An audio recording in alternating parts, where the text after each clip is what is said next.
Hello, good afternoon, and welcome to my channel, Ride Share Talk with Amy, where I'm going to try to make all or most of the videos here in the car. That's going to be very exciting. First, I'd like to say a little bit about myself before I get started. I do have a ride share story to tell you, to share with you in this video. First, I'd like to tell you a little bit about myself. I drive for Uber and Lyft. Um, I I do both, but mostly it's Uber, some Lyft. I never know. I try on both apps and see what happens. Which is probably what most people do. But I'm gonna tell you um, some stories, some rideshare stories, and um, some of the rules and some of the things that everyone should know. And I feel that there are a lot of things that people don't know about rideshare, and I hope to clear that up on this channel.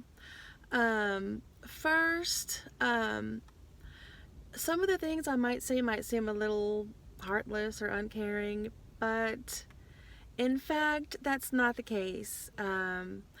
I'm a bit of an empath, and I do feel things um, that people are feeling, maybe that I shouldn't, and I do care more about people and the things they're saying than they realize, or that I should. I probably shouldn't care like I do, but I do, and as part of the job, it doesn't really go with part of the job. So y'all are gonna be like, why did you let them do that? Why did you let them get away with that? Now they're gonna expect us to do the same thing. Well, that might be so, but I know that a lot of fellow drivers do let passengers get away with a lot of stuff that they shouldn't, because I hear the riders telling me themselves what drivers have done for them, not knowing that they were doing anything wrong, but they were still able to do it. And we'll talk more about that later. That's not what I want to talk about in this video. I think that's all that I wanted to tell you, preliminary. So I guess I'll go ahead and get into this story of what happened last night on one of my rides. Keeping in mind the things that I've already told you. Okay, so I picked this lady up in the front of the house, in front of a house. As usual, I say hi. How are you? Try to get a little bit of a conversation going. Now, if they don't talk, they don't talk, and that's fine, and I keep on driving. But she did decide to go ahead and tell me some things, which is, it's fine. I'm good. So, she's telling me about how she had a friend at work that that died this last week of pneumonia. And I'm like, oh, that's really horrible, and she didn't know she was sick, and it was about a week, and then she went to the hospital and she died in like 3 days. What a horrible story, and I feel really bad for the lady that died, and she had 4 kids, and I feel really bad for all of them. But anyway, we proceed to the first stop, which is not in, she doesn't have it in the app as stops. Just when we get close to where we're going, then she says, oh, okay, I want to stop here and run in and get something, and I'll come right back out. Okay, that's fine, I don't care. Up to that first stop, it was 10 minutes. So, okay, fine, whatever. So she goes into the gas station to retrieve her credit card. It takes about 5 minutes or so. I don't know if they couldn't find it or what the deal was. I don't know. It doesn't matter. And I don't mind making multiple stops, and I don't even mind when they don't have it in the app correctly. I don't mind any of that. So she gets back in the car and she puts in the new address, which is fine. You know, whatever, I don't care. And this is her home address where she wants to go and do a few little things and get a couple of things before she goes back to work. Okay, fine, whatever, you know. And so this is another 10-minute trip. So we get to her home where she wants to pick up some things. You know, talk a little more about this or that or whatever. And everything seems to be going fine. And so we get to her home, and you know, she gets out, she goes inside, and I don't know what she's doing, but it took her like a lot longer to do whatever it is that she had to do um, to be able to come back and get into the car so we could go on and take her to her next place. Now, this is her second time to get out of the car and go do something and whatever. And I told her before, you know, it's fine, you know, I'll take you anywhere you want to go. You know, it's fine, just do whatever you need to do. You know, I've got all night, it doesn't matter, just, you know, do what you need to do. Okay, so she comes back out in about probably 10 minutes or so. She took a really long time that time, and she got back in the car. And then she was like grouchy all of a sudden with, I don't know why she was grouchy. And then she's like looking around and stuff, and she starts saying, "Where's my phone? I know I left my phone in the car. I did it." And then she's being disrespectful and stuff about my car and stuff. Hey, you have this doggone car? And you know, I didn't even look in the back seat. So I didn't, why would I take her phone? Like, I didn't take her phone. And she's like, "Oh, call this number." So now I'm calling someone's private number from my phone. Never should you do that. But she's accusing me of stealing her phone, so now I have to, right? So I call her phone, and it rings, and it is indeed inside her purse, which is this humongous bag thing, which no wonder she couldn't find anything in there. My phone is very thin, and I can't find it inside my purse. So yeah, there's no, yeah, she's not gonna find it in there. You know, like, no. So she found it, and then she didn't apologize for being rude or snappy or insinuating that I might have taken her phone. So that's fine and everything, and then we get going, and she's just being rude and snappy and upset and stuff. I'm like, "Oh, okay, so how did it go? You know, did you do everything you needed to do? Did, you know," just being friendly. And she's like, "Oh, her kid wouldn't open the door and stuff and all this stuff." And, you know, well, I have kids of my own that are the same age, and I can understand, you know, how, you know, I can understand those things happening, you know.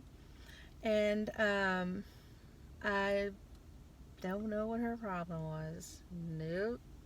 From then on, she was disrespectful. She was degrading me. She was saying, "No, don't go that way. Go this way. Go that way. Go this way."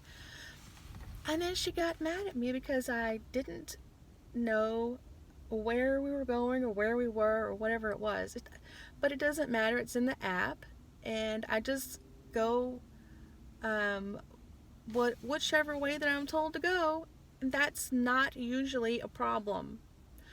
But she's gone this way many times to and from work or whatever, and she knows which way that she goes. I obviously don't. I just go whichever way the app tells me to go. So she's mad at me because I'm following the app, and I don't know exactly where I am, like I drive the same route that she does every day. So she's like, "Oh, I can't wait till I get my car back. I need a cigarette. I need a cigarette right now." She almost lit up in my car. And she's like, "Oh, do you smoke?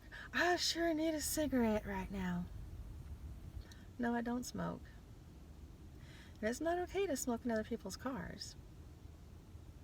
And she's sitting back there, oh, go this way, go this way, go this way. Like, okay, okay, okay. When I can see on the app which way that I need to go. But, I try not to take offense to that because it's not always accurate, and the way that it updates doesn't tell us like exactly where we're supposed to turn. So, I try not to get, upset with that, but she was really going crazy with it and really, really being aggravated when there was nothing to be aggravated about. And the app will send us to go on the freeway, even if it's only one exit down. And I know that getting on and off of the freeway and changing all of these lanes and trying to merge and argue with other drivers about, oh, I need to be in this lane, I need to be in that lane. All of this is dangerous and unnecessary. So I personally would not get onto the freeway to save a half a minute when it's only one exit down. But when the app tells me that's what I need to do, then that's usually what I do. Now, if you know that it's only one exit and you don't mind not getting on the freeway, then just say, I'd rather not get on the freeway.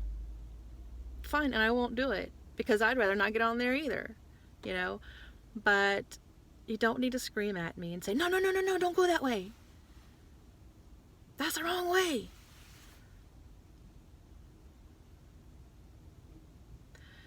Well, that's the way the app told me to go. So, sorry. I don't know what to tell you. But there's no reason to scream at me. Sometimes it looks like where I'm supposed to turn is a little farther down than where I'm actually supposed to turn because of the way the app is, and it's hard to tell because the audio's really messed up on Uber right now, and it's like every single day I sign on to Uber, the audio is messed up and I can't hear it.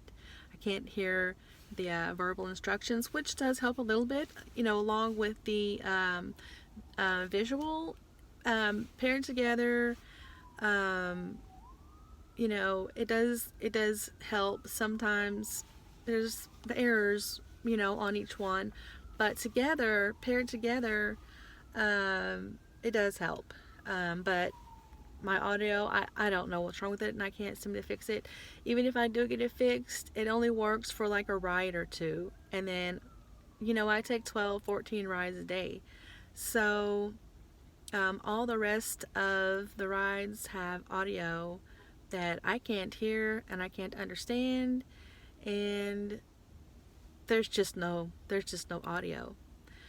And I'm trying to see which way to go and stuff, but the app sometimes lags and it doesn't keep up with exactly where I am.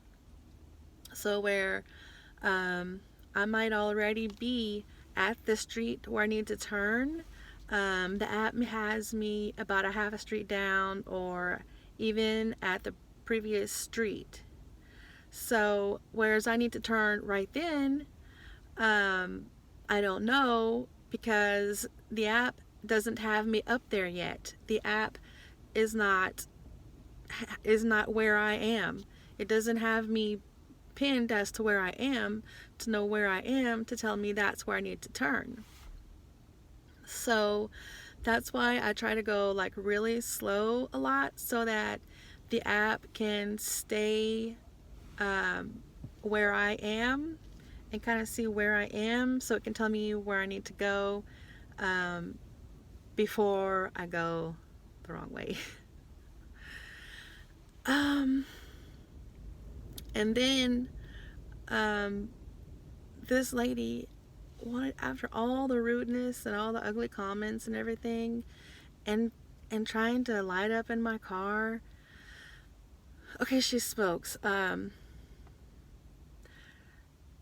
She was really taking the loss of her friend really hard, but she smokes. This is where my thoughts are going to make you angry, because if you smoke around your friends, obviously you don't care about them. You don't care about yourself, but you don't care about your friends. So, anyway, moving along. There's this little narrow driveway path thing that I would not take my car down there. It was that bad. There were potholes on both sides where your tires are supposed to go. And it was a little driveway for residents to drive in and out and have like their cars like parked on the sides of the houses there. Now, I don't know, but my car is small and delicate, and I have delicate tires and a delicate windshield, and it's just delicate. You know, I can't go down streets like that. And she was insisting I go down this little street, and there's no way to turn around. There's no way to turn around without messing up your car. Well, my car is very small, like this. I mean, if you see it from the outside, it's not a regular long car. It's like it has a hatchback and it's like short in the front, so it's like this. So I can get closer to things than maybe other people can, maybe even closer than I think I can too. But I can get a little bit closer to things and squish around.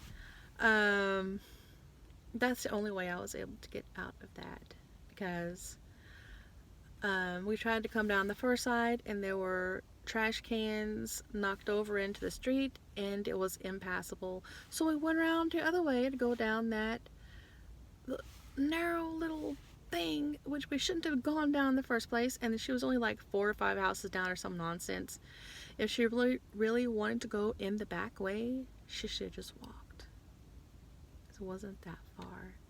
Then to have me go down there and not be able to get out and have to go through those potholes with my tires, that was horrible. That was just horrible.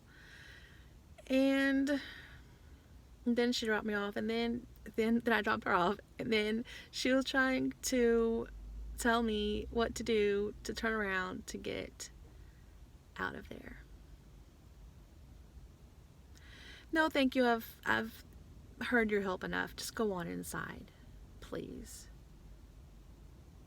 Please. Okay, well, I think I'm going to go ahead and end this video here. If you have any questions or comments or anything to say about what I've just said and all of the crazy stuff that happened in that ride, let me know in the comments down below. And you know, like, comment, subscribe, share, whatever your heart desires, and be looking for more of these kind of videos. And we'll see you next time. Thank you for watching.